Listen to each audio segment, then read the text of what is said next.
Good morning. All India radio और आज सभा के एनालिसिस में आप सबों का स्वागत।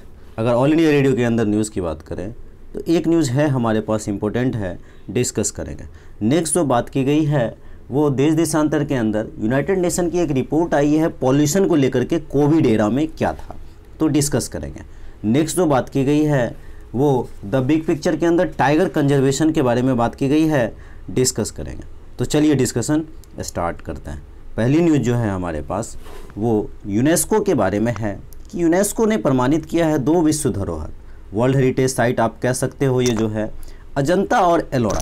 असल में कोविड-19 के कारण क्या हुआ है आपको अच्छी तरह से पता है, तालाबंदी। ये तालाबंदी यहाँ नहीं वहाँ नहीं, पूरे विश्व में चल रहा है, तो नुकसान हुआ है। तो मेरे को सिर्फ इतना आकृष्ट करना था कि ये वर्ल्ड हेरिटेज साइट अजंता और एलोरा है। चलते हैं नेक्स्ट न्यूज़ पे। नेक्स्ट न्यूज़ की बात करें तो यहाँ पर कोविड के टाइम में जो 2 महीने लॉकडाउन रहा, यहाँ पर यूनाइटेड नेशन की एक रिपोर्ट आई है पॉल्यूशन के ऊपर। दिल्ली में नाइट्रोजन डाइऑक्साइड का स्तर 70% से भी अधिक कम हुआ, जबकि अमेरिका के विभिन्न शहरों में 18 से 40% तक, जर्मनी तथा बेल्जियम में 20% तथा चीन के शहरी में 40% तक। आपको बता दें कि हवा में नाइट्रोजन डाइऑक्साइड की अधिकता से सांस संबंधी कई समस्याएं उत्पन्न होती हैं। तो इसका सबसे बड़ा जो स्रोत होता है, सोर्स होता है, वो वाहन होता है। लॉकडाउन के कारण ग्रीन हाउस गैस का उत्सर्जन और प्रदूषण में आई कमी के स्थायी रखने के लिए शहरों को दोबारा खोलने से पहले प्रदूषण कम करने के लिए क्या नीति होनी चाहिए, क्या किस तरह से स्टेप लेना चाहिए, इसके ऊपर बात की गई है। अब देखो यहाँ पर क्या है कि सबसे ज़्यादा पॉल्यूशन किससे होता है, इस बात को समझो। सबसे ज़्यादा पॉल्यूशन तो वाहन से ही होता है। वैन जो गाड़ी वगैरह हम लोग चलाते हैं उसी से होता है, व्हीकल से होता है। कैसे प्रदूषण कम किया जाए, सवाल तो यह है। तो जो हमारा PM पार्टिकुलेट मैटर है या नाइट्रोजन है या और भी बहुत सारी गैसेज हैं जो इन्वायरमेंट में जाते हैं, बहुत बड़ी समस्या है। इनको किस तरह से रेगुलेट किया जाए। अभी जो स्टडी हुई है उसमें 2 बातें स्टडी के अंदर आई है कि NCR में जो पॉल्यूशन होता है वो पॉल्यूशन होता है डस्ट की वजह से। ये सोर्सेज डस्ट होते हैं। यूपी में कोल के डस्ट की वजह से, हालांकि there are so many reasons, चाहे इंडस्ट्री हो चाहे और भी इन्वायरमेंटल इम्पैक्ट हो, बहुत सारे हैं, लेकिन बेसिकली ये है। अब यहाँ पर आपने एक बात देखा होगा कि यहाँ पर पॉल्यूशन जो है सो भारत में 70%, बाकी अदर प्लेस पे आप देखो तो USA जैसे जगह में मतलब 18 से 40% और बेल्जियम में भी। ऐसा क्यों? ये कमी, मतलब भारत में कुछ ज़्यादा ही अच्छा पॉल्यूशन का लेवल देखने को मतलब बहुत कम है। ऐसा क्यों? ऐसा इसलिए भारत ने अपनी पूरी की पूरी एक्टिविटी को बंद किया था लॉकडाउन के दौरान। वो कोई सा भी एक्टिविटी हो, चाहे वो कलपुर्जे कारखाने से रिलेटेड हो, चाहे वो कोई भी मैन्युफैक्चर हो, कुछ भी हो, लेकिन USA वगैरह में कुछ ना कुछ कहीं ना कहीं चलता रहा था। तो ये एक डिफरेंसेज है। इस रिपोर्ट में यह भी इस बात का भी जिक्र किया गया है कि मॉर्टेलिटी रेट जो है सो एयर पॉल्यूशन से बढ़ जाता है। जहाँ पर पॉल्यूशन ज़्यादा है, जो शहर का जगह है, वहाँ पर मॉर्टेलिटी रेट ज़्यादा है।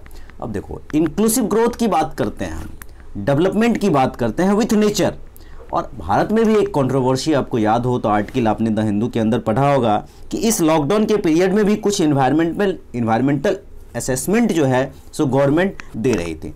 बिल्कुल गलत है, ऐसा नहीं होना चाहिए। अब ऐसी चीज़ों पे तो क्रिटिक्स हम कर ही सकते हैं, क्योंकि इन्वायरमेंट से तो समझौता नहीं ही किया जा सकता है। देखो चैलेंजेस की बात करें तो प्रयास तो हो रहे हैं, लेकिन प्रयास उस स्तर पे नहीं हो रहा है, उस युद्ध स्तर पे करना होगा। वर्क फ्रॉम होम की बात कर रहे हैं।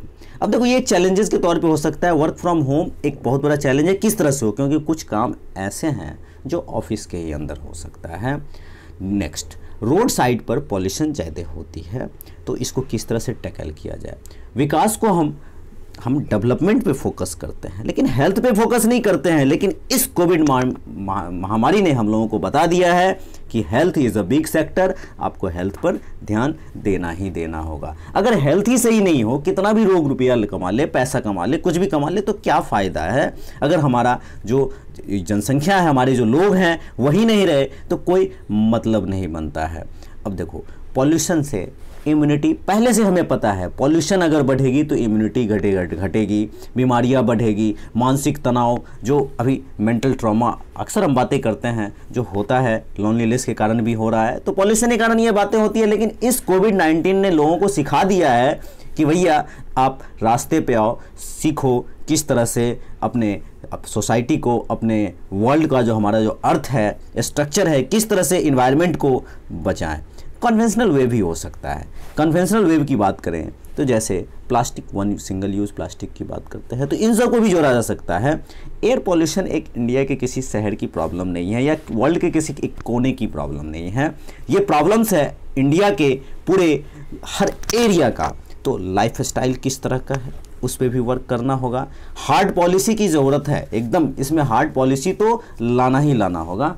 चलते हैं नेक्स्ट आर्टिकल पे। नेक्स्ट आर्टिकल की बात करें तो टाइगर कंजर्वेशन के बारे में बात की गई है।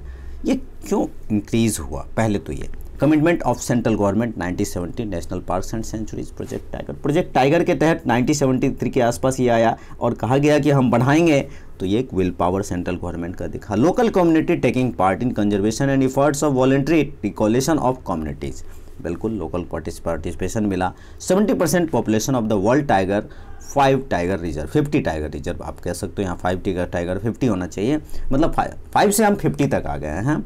रिस्पॉन्सिबल टूरिज्म भी जो है सो रिस्पॉन्सिबल तरीके से उनका पोचिंग नहीं हो पाए, इस तरह से white tiger conservation is important. सवाल तो यह है कि क्यों ये इंपॉर्टेंट है, इस तरह से बातें हम क्यों करते हैं, तो क्यों का जवाब मैं 2-3 बातें आपको दूंगा। Small animals, ensure conservation of small animals, why ensure conservation of animals, why मतलब पॉलिनेशन की ज़रूरत होती है, वाटर की ज़रूरत, वाटर को बचाने की ज़रूरत होती है, सॉइल कंजर्वेशन की ज़रूरत होती है। 2-3 बातें तो आप जनरल पॉइंट्स लिख सकते हो। टॉप प्रेडेटर्स है, अब एक जो है सो फूड चेन का एक बहुत बड़ा पार्ट है, बैलेंस ऑफ नेचर है। Normal range of tiger findings depleted, IUCN के अनुसार इंडेंजर्ड स्पीसीज है, अक्सर एग्जाम में पूछता है, UPSC में तो वो फेवरेट है इंडेंजर्ड स्पीसीज, एकदम रट्टा मार लो।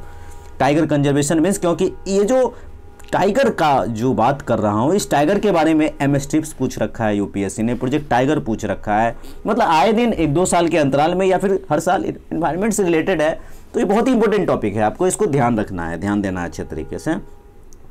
यहाँ पर soil water species habitat decreases means increased human tiger conflicts. अगर हैबिटेट्स डिक्रीज करेंगे, फॉरेस्ट को कट करेंगे या फॉरेस्ट जलाएंगे तो क्या होगा, इनके हैबिटेट को प्रॉब्लम होगा तो क्या होगा, घुसेंगे कहाँ, मानव की बस्ती में घुसेंगे, एंट्री करेंगे। अब एंट्री करेंगे तो जाहिर सी बात है प्रॉब्लम होगा। What's needs to be done, क्या करना चाहिए। Isolation is not the solution for gene exchange, corridors are required. Corridors होना चाहिए, जैसे एक मान लो यहाँ पे एक फॉरेस्ट है, यहाँ पे एक फॉरेस्ट है और बीच से रास्ता जा रहा है, तो ये कैसे आएंगे, रोड से ही आएंगे या इधर से इधर रोड से ही जाएंगे, तो इसके अंदर से अंडरग्राउंड एक कॉरिडोर होना चाहिए ताकि वो इजीली ट्रैवल कर सके, क्योंकि एनिमल्स तो अपना हैबिटेट अपने ही जगह पे ढूंढेंगे। तो next, increasing man tiger conflict, इसको भी सही कर्व करना होगा। Social upliftment of communities who are dependent upon tiger reserves की बेटर इकोनॉमिक अपॉर्चुनिटीज़, उनको अपॉर्चुनिटीज़ देने की ज़रूरत है। इकोसिस्टम शुड बी कंजर्व्ड, ये कोई नया पॉइंट नहीं है, कुछ विशेष नहीं बता रहा हूँ, अक्सर हर इस एग्ज़ाम में कहीं भी आप लिखो ये क्या, तो आपको इकोसिस्टम को कंजर्व करने की ज़रूरत है, वाटर सोर्स को आपको कंजर्व करने की ज़रूरत है, लीनियर डेवलपमेंट कंजर्वेशन इथॉस को ज़रूरत है, original core zone of habitat, fractional areas of total reserves, incorporate wild life issues before and inbreeding of tiger is damaging, so corridors is must. The increase is not uniform across India. Somewhere there is no growth at all. हाँ, ये भी सत्य है कि कहीं पर। अब growth के बारे में बताऊँ तो 2-3 बातें आपको एक डाटा दे रहा हूँ जो सेंसस 2019 का हुआ था, आपको याद हो, और करंट अफेयर में बहुत रहा था। MP में सबसे ज़्यादा टाइगर रिजर्व, रट्टा मार लो, एकदम दिमाग में सेट कर लो, 526। उसके बाद कर्नाटक में 524, उसके बाद उत्तराखंड में 442, 526 कहाँ, MP में, 524 कहाँ, कर्नाटक में, 442 कहाँ, उत्तराखंड में। ये 3 बातें बहुत ही इंपॉर्टेंट हैं। नेक्स्ट एक और बात मैं इसको बता ही देता हूँ कि आखिर इस तरह के जो हम संख्या निकाल पाए 526 MP में, हाँ, तो 4-5 बातें हैं, आप किसी आंसर्स के अंदर यूज़ कर सकते हो। पग मार्क मेथड, जो टाइगर्स का पंजे का जो चिन्ह होता है उसको चेकआउट करके। दूसरा कैमरा ट्रैप, बहुत बड़ी संख्या में कैमरा लगा के। तीसरा पुप या एस्कैट, POOP, पुप या एस्कैट, SCAT, एस्कैट मेथड है। ये DNA टेक्नोलॉजी को लेकर के इसको किया जाता है। चौथा रेडियो कॉलरिंग, टाइगर के कॉलर में, गले में एक पट्टा टाइप का रेडियो कॉलर डाल दिया जाता है। कहाँ कहाँ जाता है इसको ऑब्जर्व किया जाता है। तो हमने 4 बातें बताई। पहला पग मार्क, दूसरा कैमरा ट्रैप, तीसरा पुप, चौथा रेडियो कॉलर। आप इसको इस तरह से यूज़ कर सकते हो, और अगर आपके दिमाग में कोई और मेथड आए तो you can also use that one. तो आज के डिस्कशन में इतना ही था। Thank you.